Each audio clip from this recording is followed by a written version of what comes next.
আজকে টমসম ব্রিজে ডিউটি করার সময় হঠাৎ করে চাচা এবং চাচি দুজন অটোতে করে এসে হঠাৎ করে আমাদের কাছে জিজ্ঞেস করে ওই ঠিকানাটা কোথায়, ওই ব্যক্তিটা কোথায়। একটু অবাক লাগে যে ওই ব্যক্তিটাকে আমরা কিভাবে চিনব, কিন্তু চাচার প্রত্যাশা ছিল কিংবা চাচার কাছে স্মার্টফোন না থাকার বা মোবাইল ফোন না থাকার কারণে তাকে খুঁজে পেতে তার ব্যাগ পোহাতে হচ্ছিল।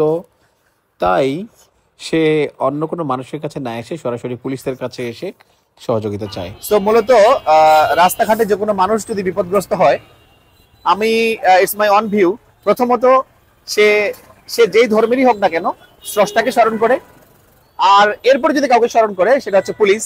ঠিক যেমন এই বৃদ্ধ চাচা চাচিকে নিয়ে যাচ্ছিল, বাসায় যাচ্ছে, বাট একজনকে খুবই জরুরি প্রয়োজন, তার কাছে মোবাইল নাই, তাকে ট্রেস আউট করতে পারছে না, খুঁজে পাচ্ছে না।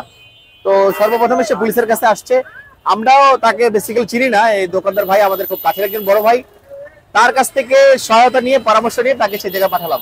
সো রাস্তাঘাটে যখন চলবেন, যদি কোনো ধরনের অনাকাঙ্ক্ষিত কোনো ঘটনা ঘটে, বিপদে পড়েন, আগে চেষ্টা করবেন স্থানীয় জনগণের সহযোগিতা নেওয়ার। যদি সেটা সহযোগিতা না পান, তাহলে নিঃসন্দেহে সবার আগে আমাদের পুলিশকে খুঁজবেন। যদি আশেপাশে সেটাও না পান, জাস্ট ইউজ ইউর সেলফোন, 999-এ কল করবেন, যেখানে টাকা পয়সা লাগবে না, আমাদেরকে পেয়ে যাবেন ইনশাল্লাহ। ধন্যবাদ।